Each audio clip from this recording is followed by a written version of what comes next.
right, so for the sake of the recording, I'm here with talking to Tony right now over the phone.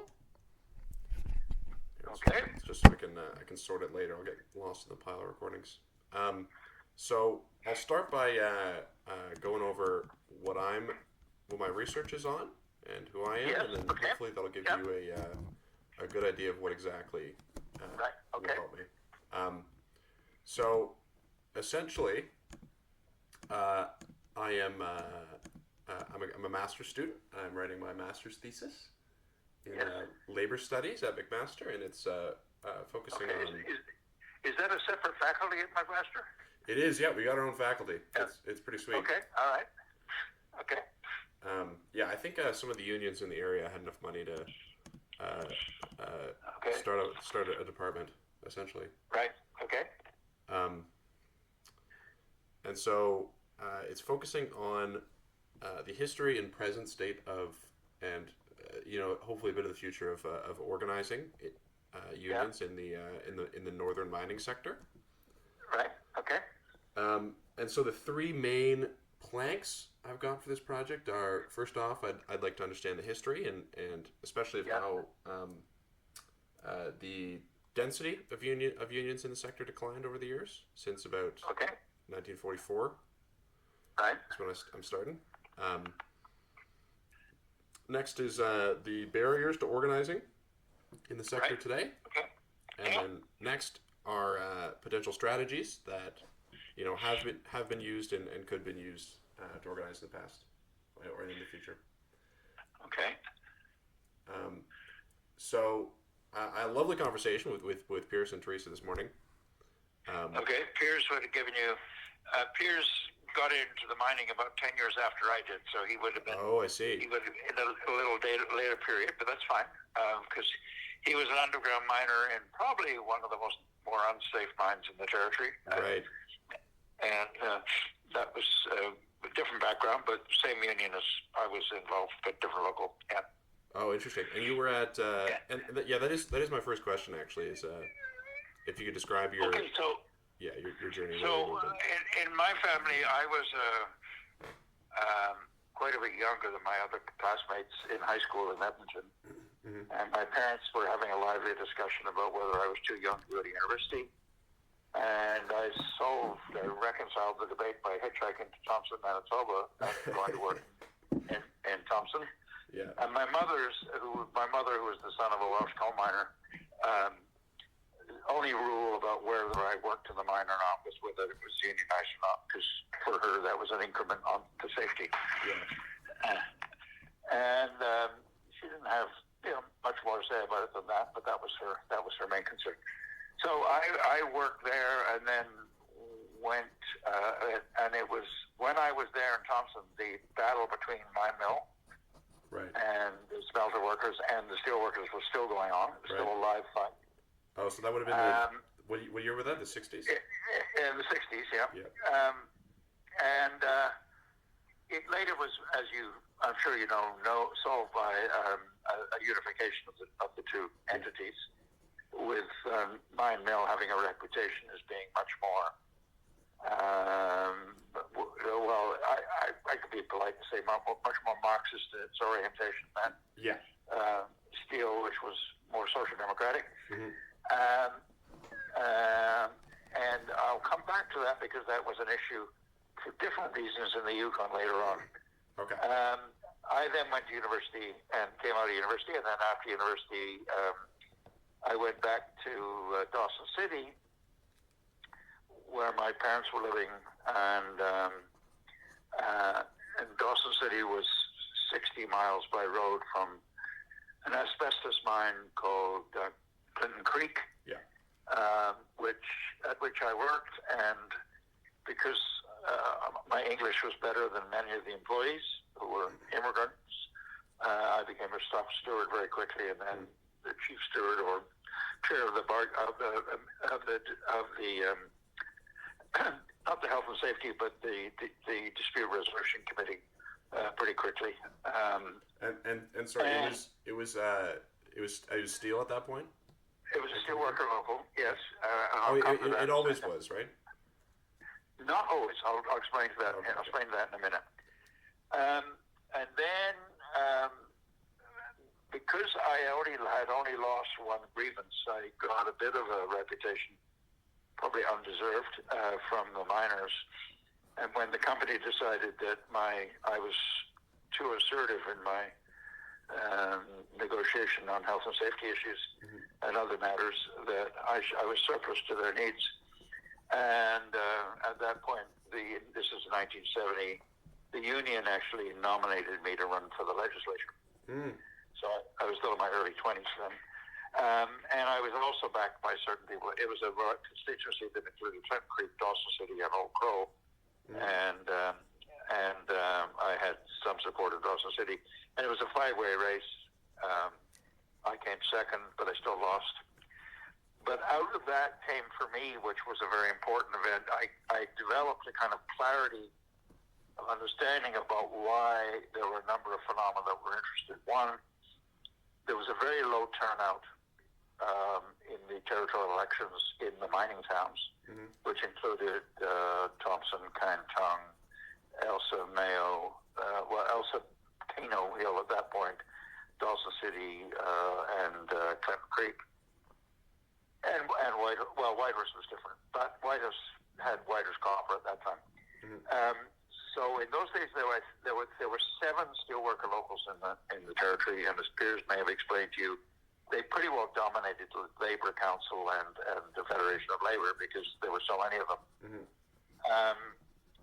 But in that was a bit later in the 60s. What happened there was, and I don't know how much you get into this in your school, there was a period of what I would call Canadian nationalism. Yeah. So anti-Americanism, and steel got raided actually in both in Clinton Creek and in Whitehorse Copper internally by groups that wanted to not be under an American, terrible Americans. They wanted to be in the Canadian Union, and so they were different entities, but they both the Canadian Mine Workers, which was in Clinton Creek, and I think there was a slightly different thing at Whitehorse Copper.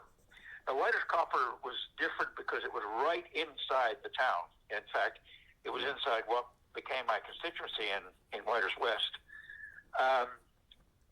But it was a dying mine at those days because the ore body was being mined out.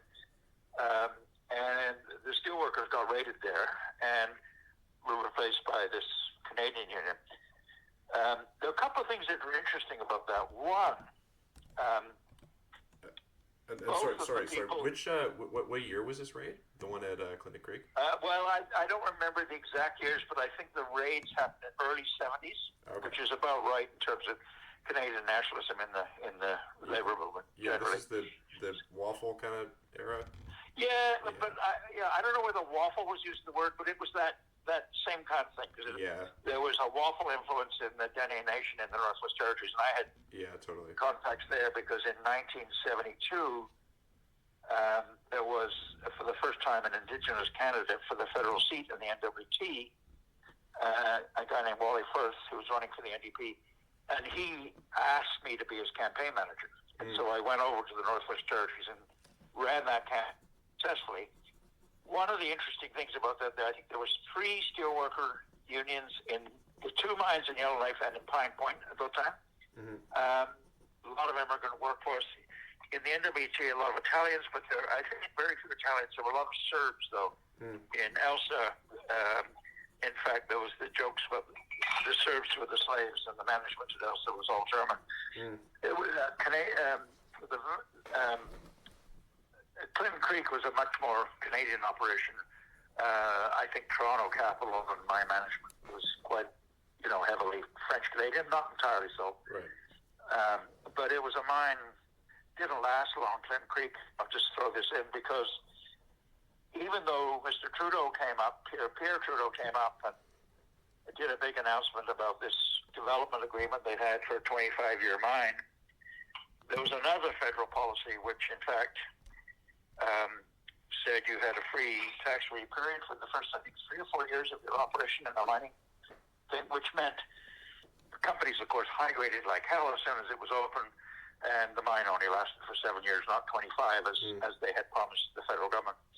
And in consequence, I remember one of the things that we had a new brand school building there that was auctioned off for sale. I think it with full fuel tanks. I think they got $7,000 for it. Wow. El Sequino was a much more deeper and older complication because it was silver mines, and had been operating for decades. In fact, at the time the gold rush was dying in the early 20th century, it was generally assumed that silver would take over, and that would be the new center of things in the Yukon Territory. That actually wasn't the case. It didn't prove to be the case, but ELSA continued with one underground operation after another. But they eventually that mine got sold to Falconbridge, which took one close look at it and shut it down. But it was generally seen as the most unsafe and oldest mining property. But the staff there were largely Slavs from Yugoslav, Hungary, and places like that, and the management were pretty well all Germans, and it had a certain kind of Second World War feel about it in many ways. Yeah. But again, it was steelworker cert. It didn't get raided, as I recall, but Clinton Creek did, and Whiter's Copper did. The irony about both of those raids, interesting enough, was the guy who led the mine, the radical left thing in Clinton Creek, ended up becoming a businessman in Dawson's, in Whitehorse. And the guy who led the raid, the internal raid, it was an internal raid in Whiter's Copper, ended up leaving the mine and going to law school. And I was in Toronto one time, and I studied because I was a steelworker, would pop in and visit the steelworker headquarters there, District 3 headquarters. And there was this guy who had done a raid against the steelworkers there as an article in law student in their office. And he came in, and I came in, and he saw me instantly and said, put his finger up to my mouth and begged me not to rat him out as a guy who led a raid against the union he was now working for. Anyway, the pattern happened so there was a lot of mining activity in the Yukon. Steelworkers were active, dominant in the Labor Council into the 70s. But, as I said, Whiter's Copper closed. Cantung, which was right on the border of the NWT. The mine was actually in NWT, but it was serviced from Watson Lake. Faro had two locals, an office and technical, and a mining local, because it was a fairly big operation. And it was a steelworker cert too. It opened, probably of all those mines I mentioned, it was the last to open. Whiter's Copper soon closed, as I mentioned. ELSA had its ups and downs. Cantung closed. Clinton Creek closed. And so the mining community, such as it is, the mining towns, were fewer. The numbers of steelworkers smaller. But I think one of the reasons, I mentioned the Canadian nationalism, I think another reason that steelwork in Clinton Creek and Whiter's Copper was actually because they got poor servicing by the union. So there was no permanent rep in the Yukon. The person who was servicing them was usually a junior rep, which meant they were less experienced. And I think that was an error by the steelworkers. However, there's an interesting anomaly. At Tantalus Butte, which is a coal mine, a pretty old and unsafe one, just north of Carmex, which had an all First Nation crew, which was operated largely, I think, on a kind of labor contract basis by the chief, was also a steelworker cert. Really? And to its credit, the steelworkers actually had a First Nation rep service that local. Wow. But the problem, because the other rep was based in Vancouver and only came up when there was a wildcat strike or something like that, I think the poor servicing was a problem. It got corrected in Pierce's time when he was an underground miner at ELSA, because both of the rep from the NWT, who I knew well because he actually helped me get this First Nation person elected in 1972 in the federal election as a New Democrat. He was probably not, in truth, a social democrat. He was probably something a little further to the left, but we didn't discuss that much. But he had that discipline of those old commie guys. Right. I remember a meeting I had where he called all the presidents of all the locals in turn 72. And his request to me was just that I make Mr. Firth, the candidate, the NDP candidate, who was Métis guy, turn up at the meeting, and he would tell the miners they had to vote for him. It wasn't going to be like a canvas or a discussion or anything. It was going to be, you know. And his name was Bill Berezowski. I actually liked him a lot. He was yeah. And the guy who was also a Slav, but Ukrainian, I think, but a lefty, was the guy in the Yukon, and we had a founding meeting for the NDP in 1973, and this was a guy named Bill Rudachuk. Yeah. And Rudachuk was very funny. At some point, we were having election of officers for this new territorial party, and Bill from the back of the room said, "Hey, what's going on here? All the women are getting all the executive positions. What are us guys going to do?" And there was a lovely woman named Julie Cruikshank, quite a fairly famous anthropologist, actually, who was working in Yukon at the time. She turned around and looked at him and said, "Well, you could always form a men's auxiliary." Favorite political moments in that thing. Anyway, so over time, I think the steelworkers, the mines closed. Oil prices, metal prices went down so low that at the moment we got elected to government in '85, all the mines in the Yukon were shut. And the economy was in a very, very, very tough shape. Yeah. And sorry, this is in the late 70s? In 85. 85, okay. So I was elected to the legislature finally in 78, and then re-elected a number of times. But in 85, we actually formed a government. So we were, I think, 8 out of the 16 seats. And then we were supported by a couple of liberals. And then we were re-elected again in 89 and 92.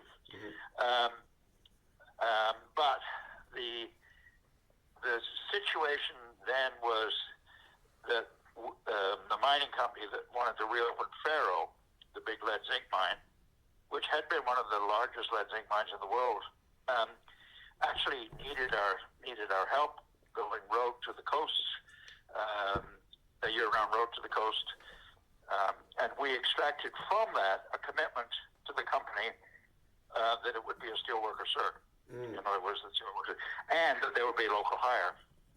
Neither promised that they really keep, but we did what we could to keep them to it. But sorry, which mine was this? This is Faro, which is about the only major operation in there. Yeah. And they had 2 locals. They had an office and tech local, and they had a miners local.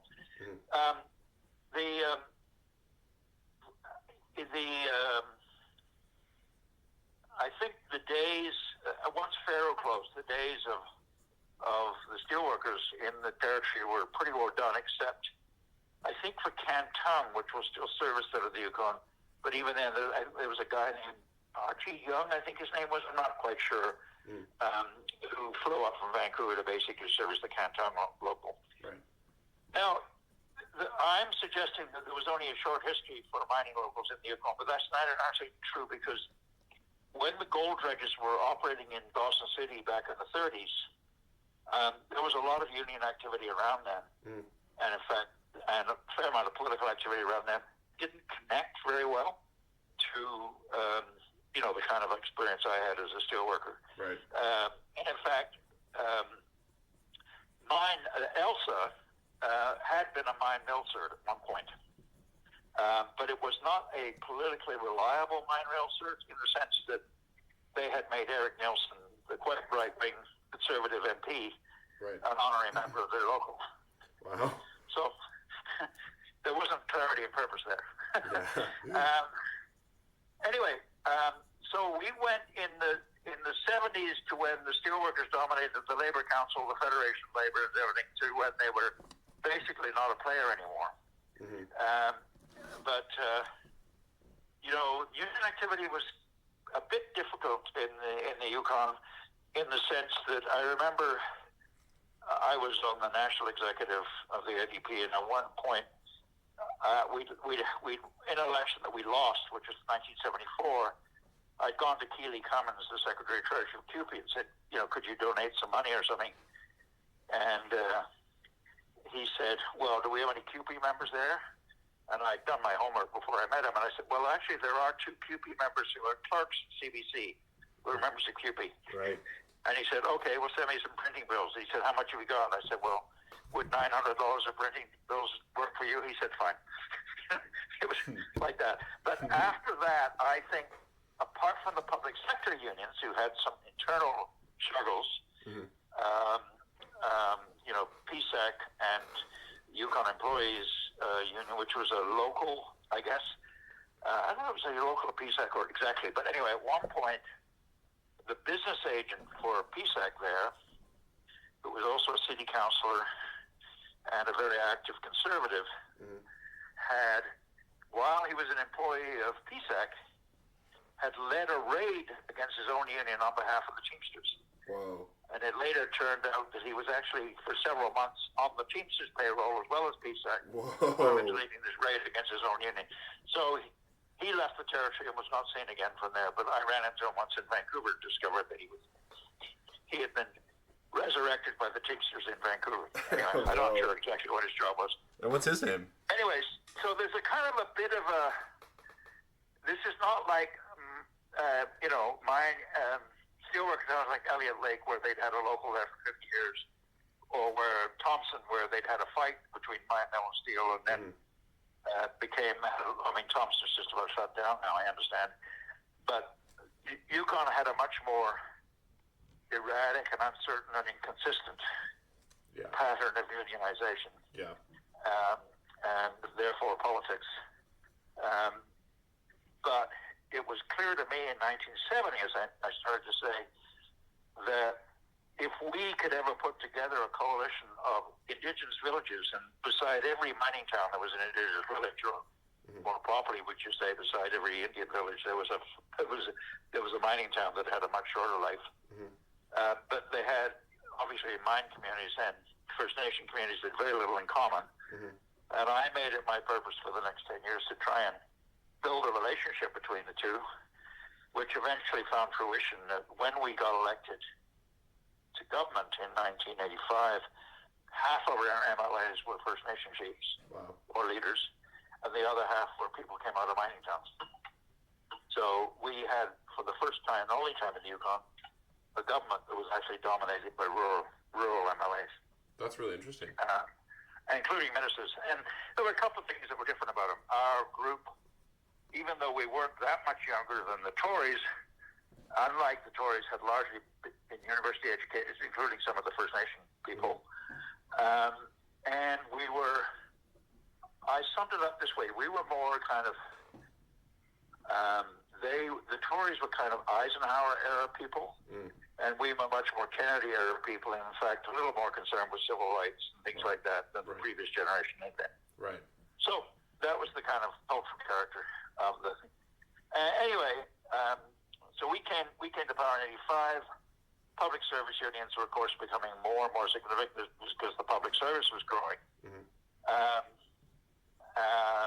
But the miners' union, which had been the mainstay of the private sector unions, sort of declined. But there were other unions that came in and were from time to time active. The Teamsters,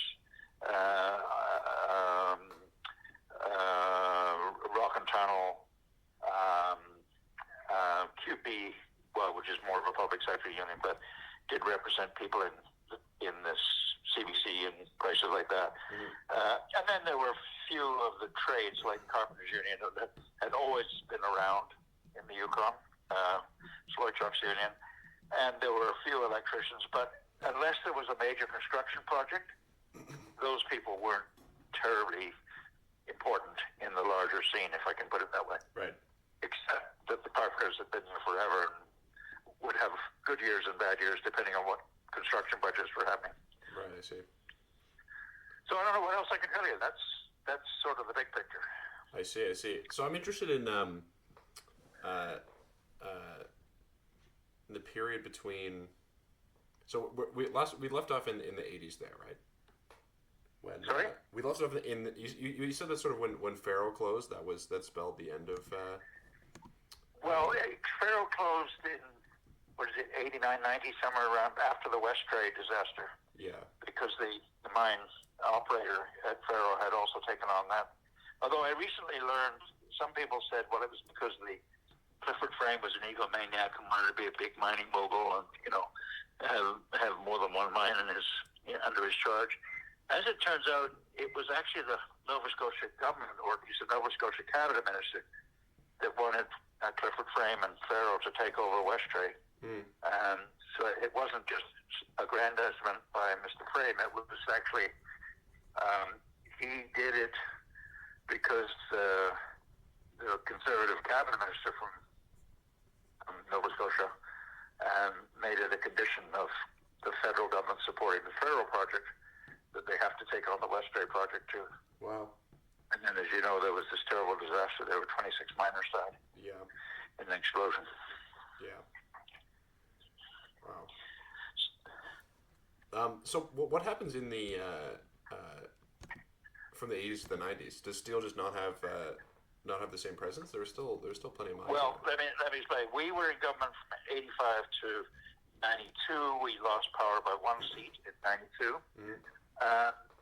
By that point, Faro was closed, and there were no other.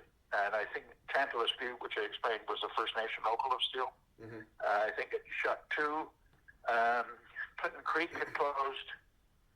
Elsa was still operating, but not with much. I don't think there was much employment, and they always had numerous ore bodies there, but I think they were down to one or two, and they were underground, unsafe, and all the usual concerns.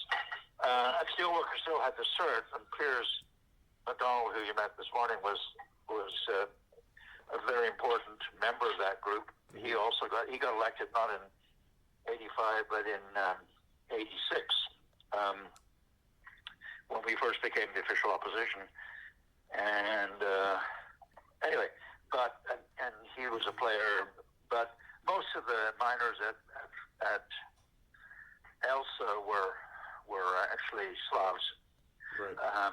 Piers was different because he was a professor, Queen's University professor's son. Right. His wife was Chilean, which gave him a connection to that world.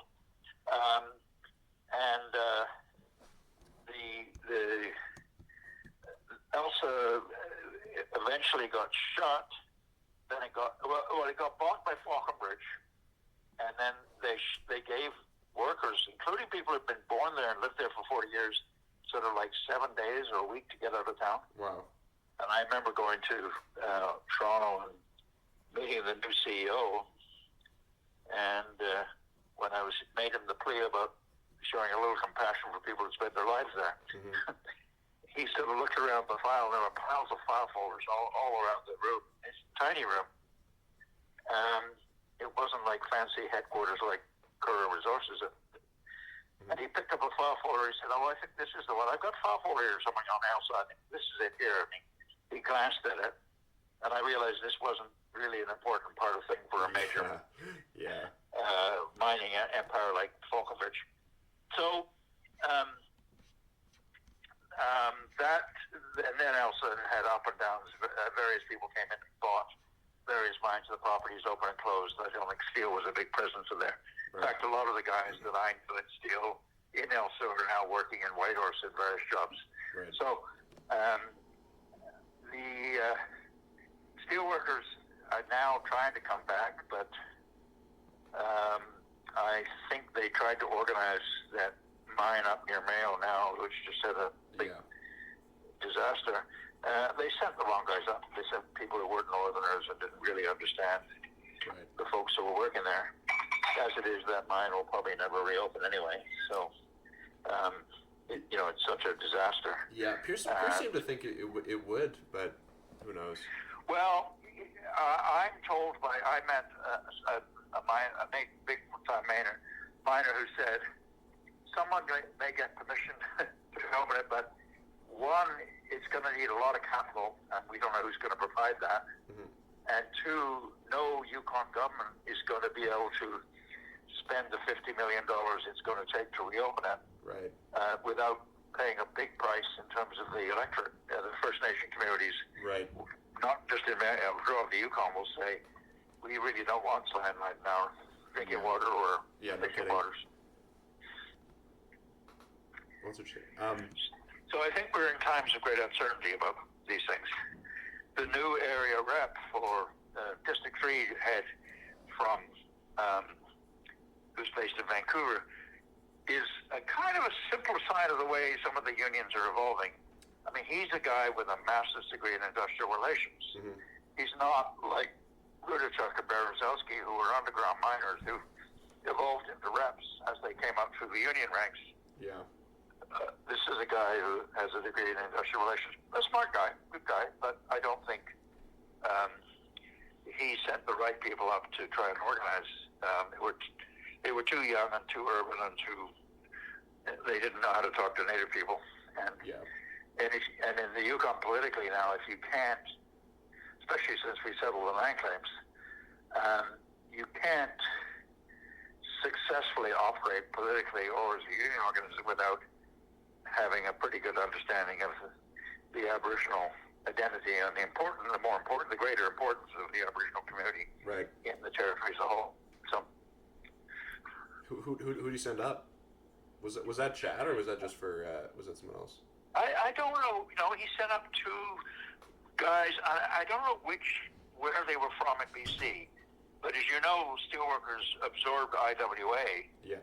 And some of the people who are now active as reps or business agents, I don't call them business agents in steel, but reps were in fact people out of the IWA part of this union. I see. Which would have also made them less, I think, capable of talking to mine workers.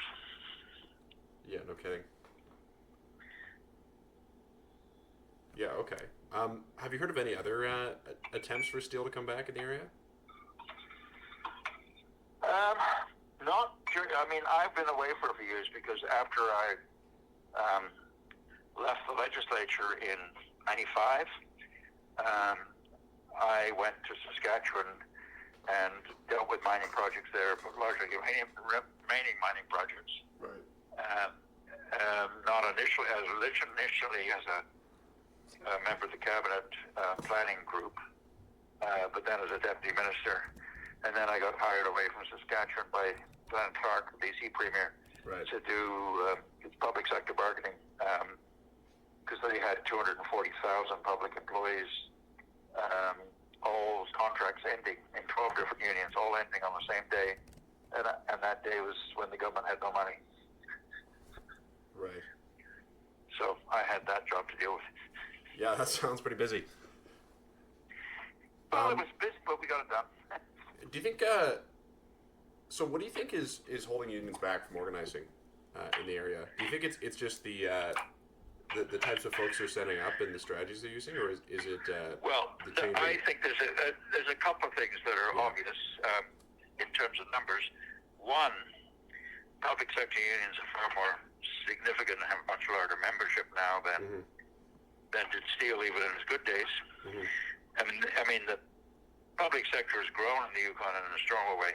I'll just give you one example. When we were in office in the 80s and 90s, we had 5 public PR people, communications officers.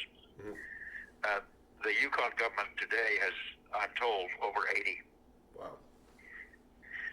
The public service, they've added since our days 1,000 public servants to the 1,000 employees to the public service. And yes, the territory has grown, but I'm not sure that the proportions of public and private employees has grown quite the same way, same pace.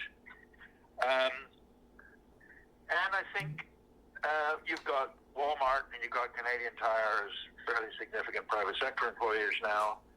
I think the only retail store which has got a union, and I can't remember this United Food and Commercial Workers or the RSTW, the retail clerks.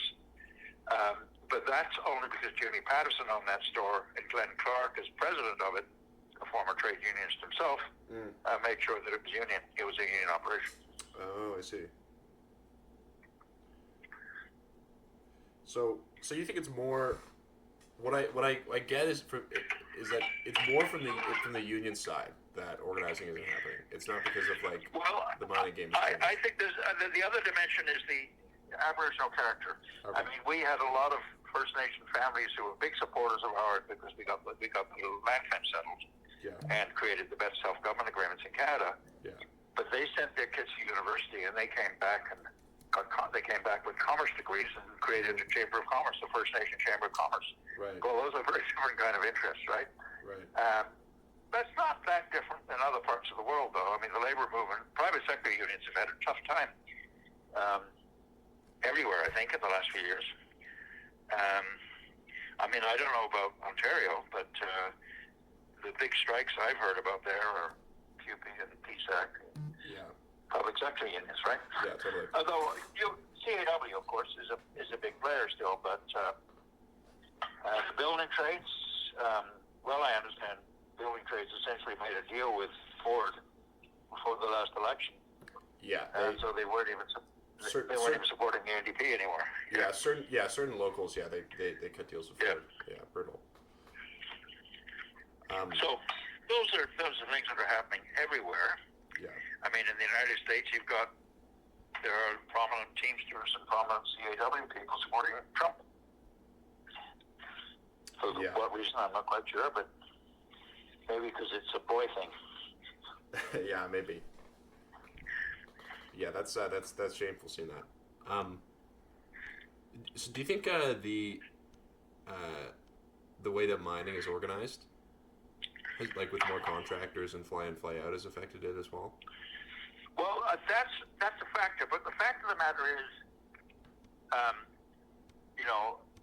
having dealt with mining companies, I mean, I went to Saskatchewan in part to deal with the $16 billion problem that the Romano government had, which was that they had 3 uranium mines, an $8 billion one, a $5 billion one, and a $3 billion one, that had been stuck in a 7-year-long environmental assessment process, which seemed to be never-ending. And the problem there wasn't the unions. The companies, in fact, like oil companies, once they get certified, they just are adults and sort of dealing with things like pay and working conditions, because they're not like small junior mining companies that get hysterical if you actually make a tiny change in the safety regimes, or environmental concerns. These are big giants, and in fact, the wage bills aren't the biggest problem for them. They have they're high tech, big trucking enterprises, they got a lot of manufacturing, they got a lot of technology expenditures, and employees aren't the biggest worry for them. But a junior mining company is a very different thing. They're probably underfunded. They're probably operated by a primitive capitalist who basically sees unions themselves as a threat to a Christian world or whatever. Yeah. And so it's a different dynamic. I think when I dealt with the uranium mining companies in Saskatchewan, they recognized that there were steel workers and there were oil, chemical, and atomic workers, and the other union that was in the plant, and there were big First Nation people, and the unions were smart enough to make sure those people felt comfortable with the union. And the company didn't make things difficult for the union. They just dealt with them professionally. But what was clear about those kind of mines, they're more high-tech. They're less labor-intensive than their predecessors.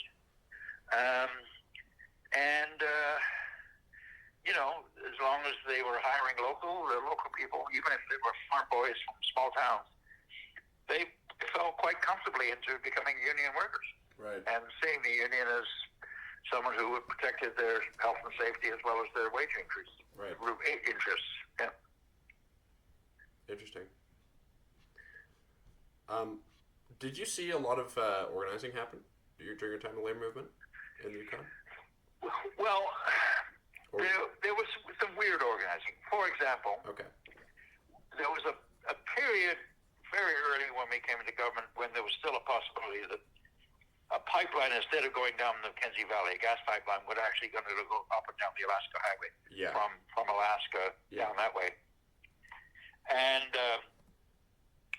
Teamsters came in and started organizing things like hotels. So there was a Yukon Inn, which is a hotel, interesting enough, had largely indigenous staff because it was partly indigenous owned. The land claims have been settled, and some of the First Nations had bought into things like hotels, especially in hotels where they customarily stayed when they came into town.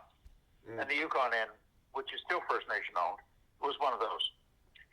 And I remember the Teamsters organized them. They got the cert, and then they called a strike.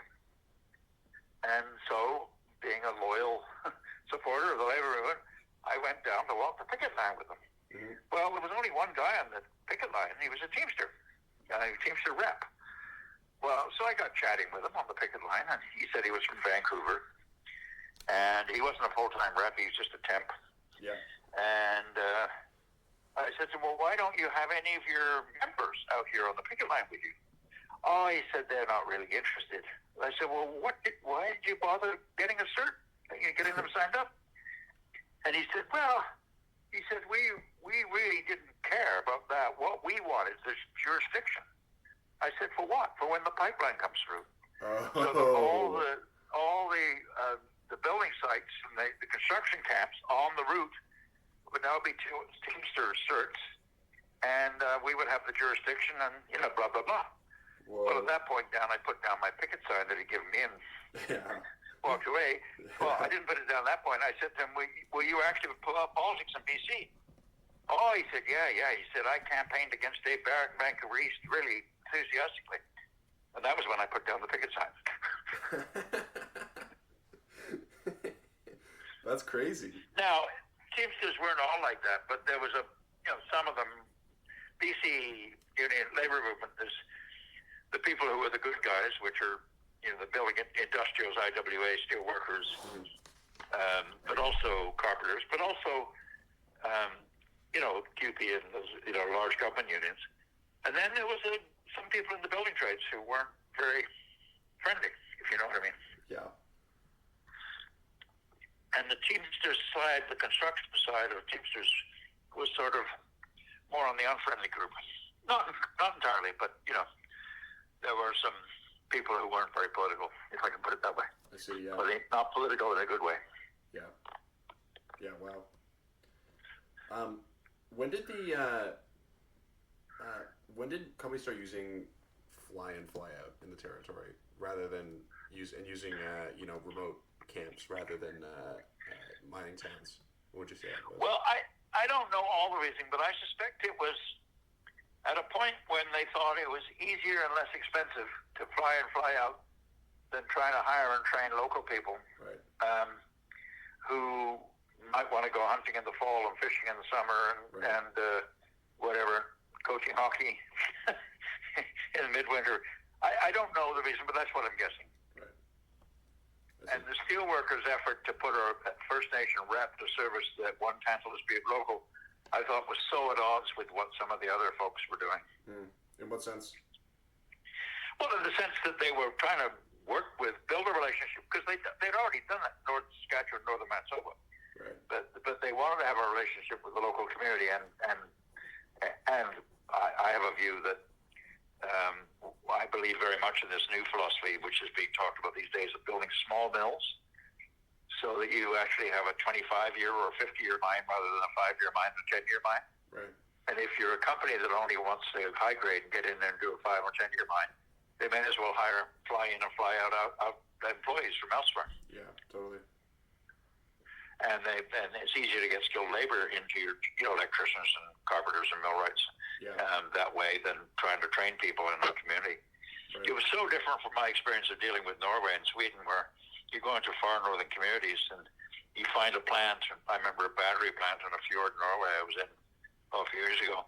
Every single employee had been born in the town. Wow.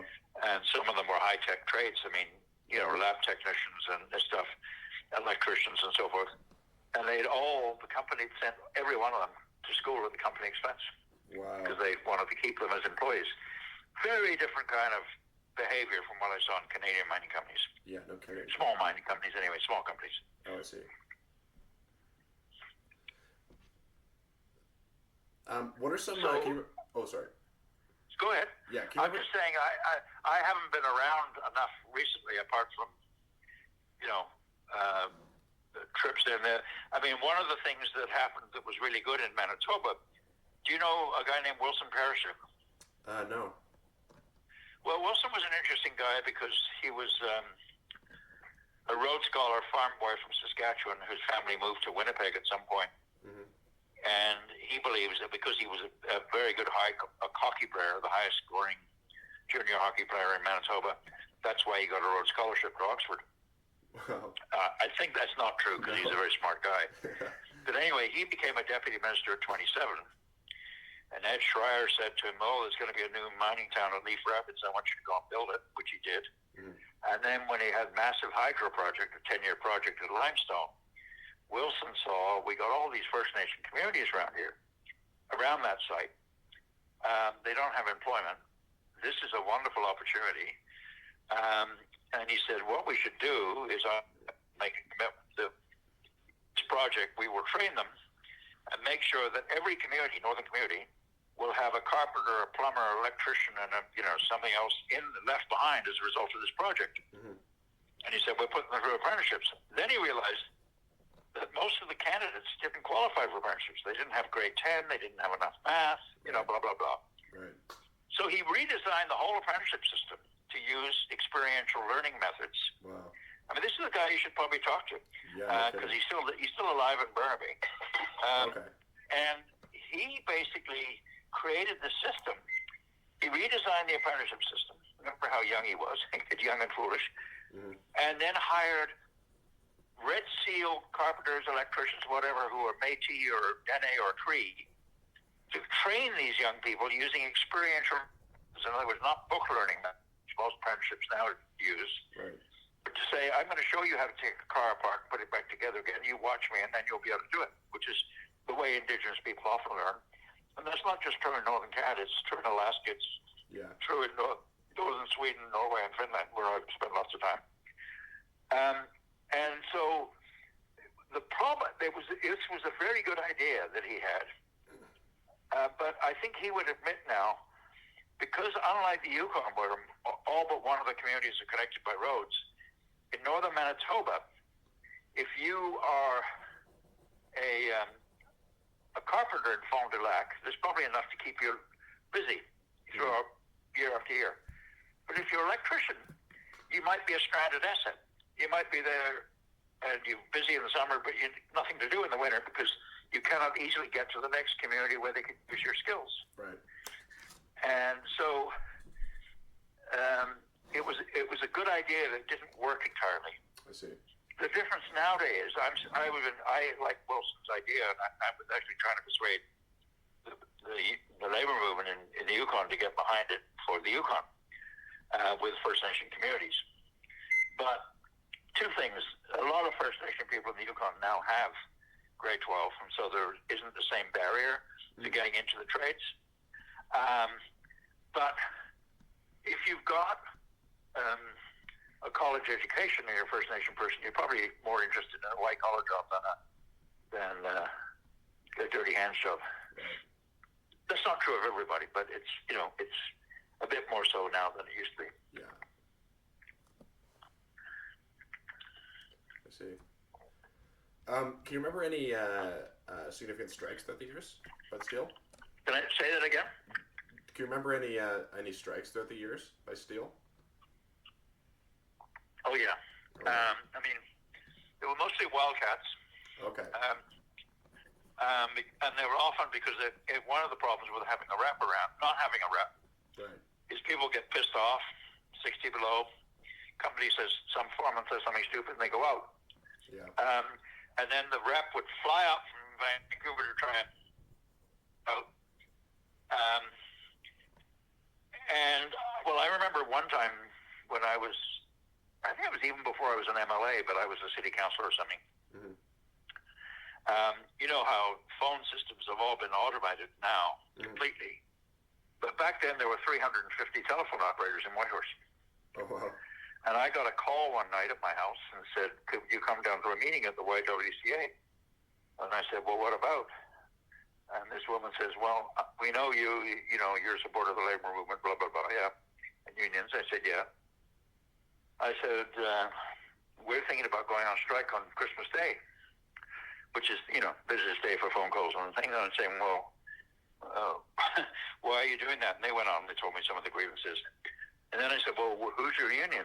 Well, it was CBRT and GW at that point, Canadian Brotherhood of Railway Transport Workers. Okay. And that goes back to the days when phone operators were somehow connected to railroads. I'm not quite sure when that was. Yeah. And so I went down to the YWCA and I sat down and listened to their grievances. And I said, well, look,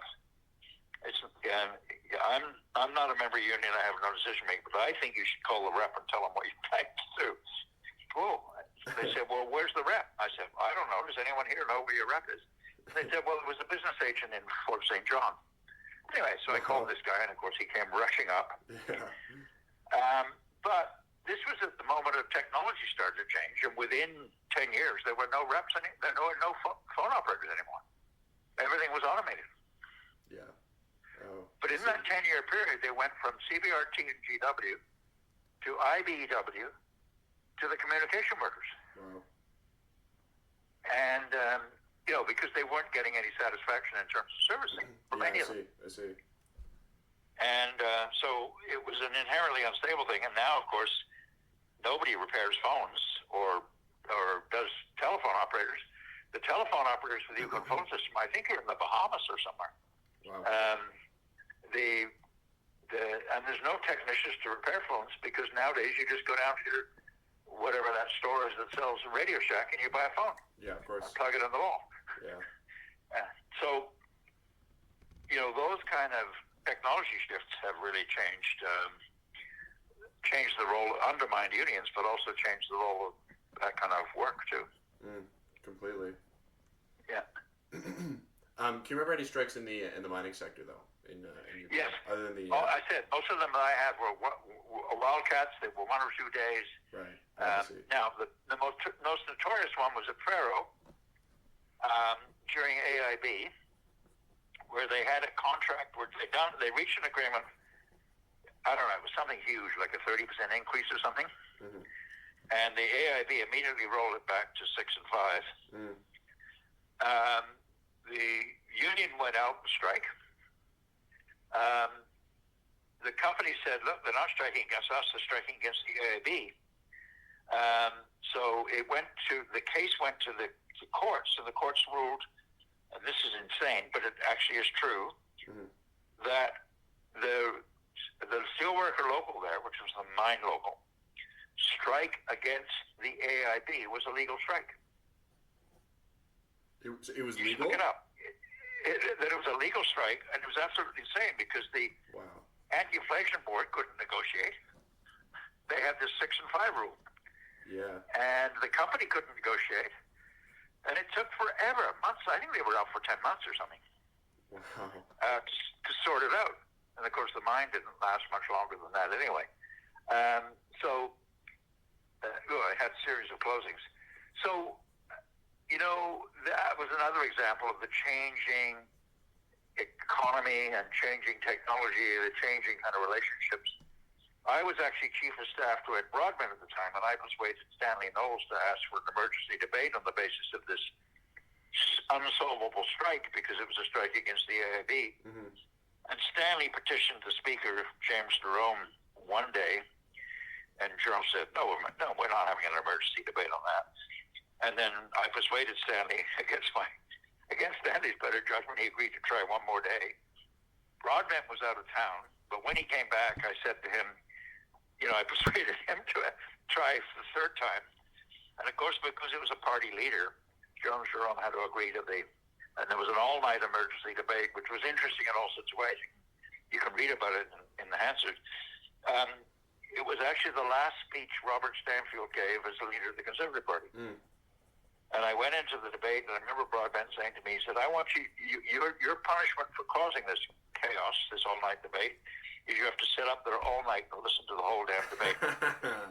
That's great. And he said, but I want you to do one thing. Pay very careful attention to Robert Stanfield. It's his last speech as leader of the Conservative Party. But he said, my theory is that Robert Stanfield is more intelligent than Pierre Trudeau. And unlike Trudeau, who gives the same speech over and over and over again, Robert Stanfield actually is a Harvard graduate. Trudeau never graduated from any of the schools he went to. Right. And Stanfield will give a speech without notes. And it'll be a very solid, sensible, not hysterical speech, but it'll be a very solid speech, and you should pay attention. So I did. And he was right. Stanfield was pretty impressive. I mean, everybody made fun of him for dropping the football, in that famous election that was 109 seats versus 107 or something. Mm-hmm. I was impressed by Stanfield on that occasion. Anyway, everybody's forgotten that debate, but it was a pretty significant debate because the COC under Joe Morris, who was an IWA guy from BC, president at the time, threatened to withdraw from all the cooperative panel processes they had with the federal government. And they did withdraw.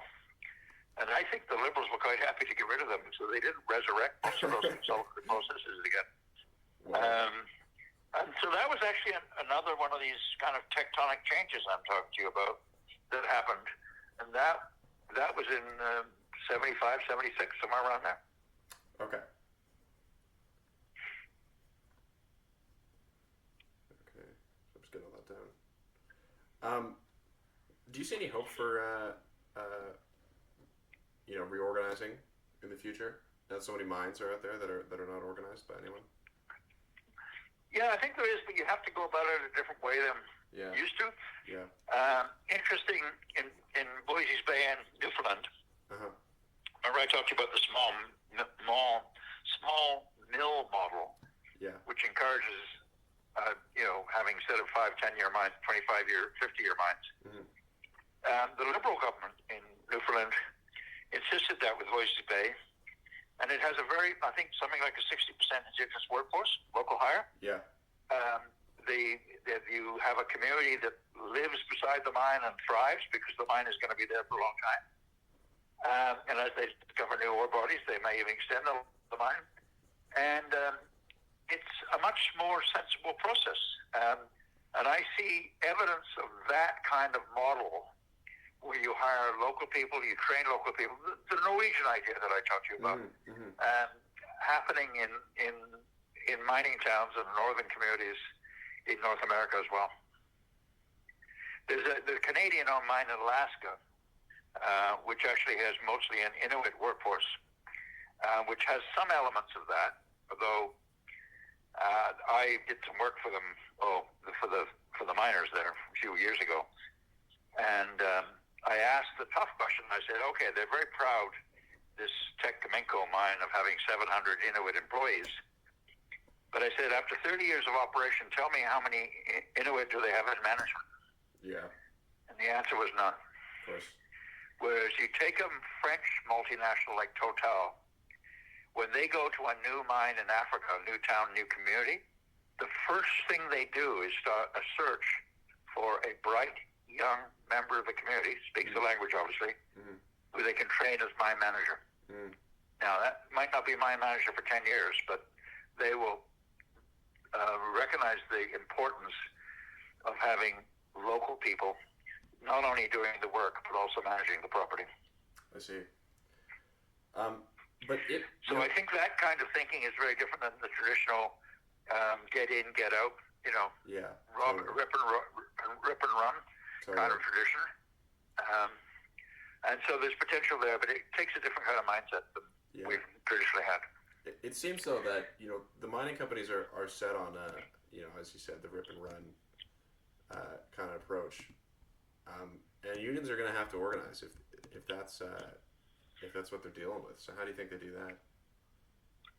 Well, I think they have to teach each other. I mean, I think the unions have to, as in Voices Bay, find a way of dealing with the government to get the government on their side, but also dealing with the company. They're not crazy people trying to destroy your business. We're crazy people here who want to have Yeah. Well-paid, safe jobs. Yeah. And we have a mutual interest in doing that. And I think that's the right way to go. Right. I see. Because Voices Bay had, I believe the story was they had a number of They had like 6 contractors or something, and Steel managed to organize every single one of the contractors as well as the employees of the mine.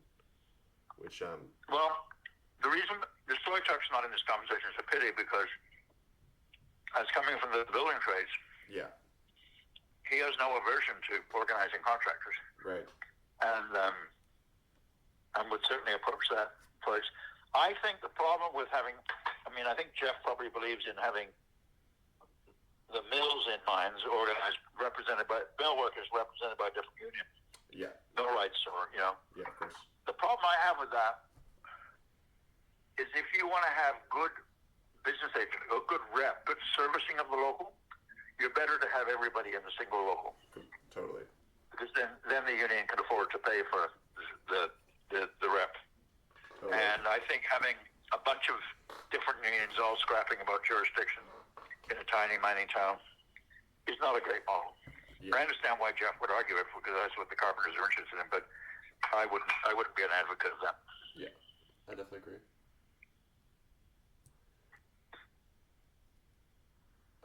How do you think? Because a lot of mines, especially the fly in fly out ones, where you'll have some people coming in from Edmonton, some people coming in from near the actual site. It seems like there's a real, and I keep hearing union people complain about this, is that you don't get the same natural trust and solidarity among the workers that comes if you live in the same town, you go to the same church, sort of thing. Yeah, if you're a miner on a fly in fly out, you're not going to stay. You don't have any attachment to the community. Yeah, exactly. People pick that up pretty quickly. Yeah. There's a number of issues you have to do. First Nations don't like working shift work. Yeah. Because it's destructive of the family life. Yeah. And unlike the fly in fly out workers, who are living in a bunkhouse and doing shift work, and they're used to it. Those guys want to be there for their school plays and the music festivals and school dances, and they want to be there for the kids when they wake up in the morning and all that stuff. So they end up being on service labor crews. That's one thing. But I also think that hiring local makes sense in all sorts of ways, and in fact, training locals is the Wilson Parasite model. People to take skilled jobs is also not only good for the individuals, but it's also good for the communities. Right. Because if you leave them with a skill after a 10-year mine, say, as a carpenter or millwright or whatever it is, they can move on and do it. So in northern Saskatchewan, the uranium mines, of course, the mines aren't near any communities. So what happens, they used to be, but they're not anymore. The new mines are in the bush. Right. So they have these, I think it's a fly in, 10 days in and 5 days out or something like that. Okay. And so family life is maintained, not as in the same high quality as you will be if you're living right next door. Yeah. But the whole idea is that you don't do stuff which is destructive of families and communities. Yeah. And that means keeping alcohol out, keeping drug dealers out, all that stuff. Yeah. Which is still a problem in Yukon, unfortunately. Yeah. Okay. Well, I think that's all my questions, Tony. Good. Well, pleasure talking to you. Yeah, I'll go watch the 6 o'clock news now and find out what's happening in the world. Yeah, lovely. And I'll need to send you a consent form, but I gotta make a new one, so I'll send that in about a week. All right. All the best. Yeah. Good Thank you so much for everything, eh? Appreciate it. Bye.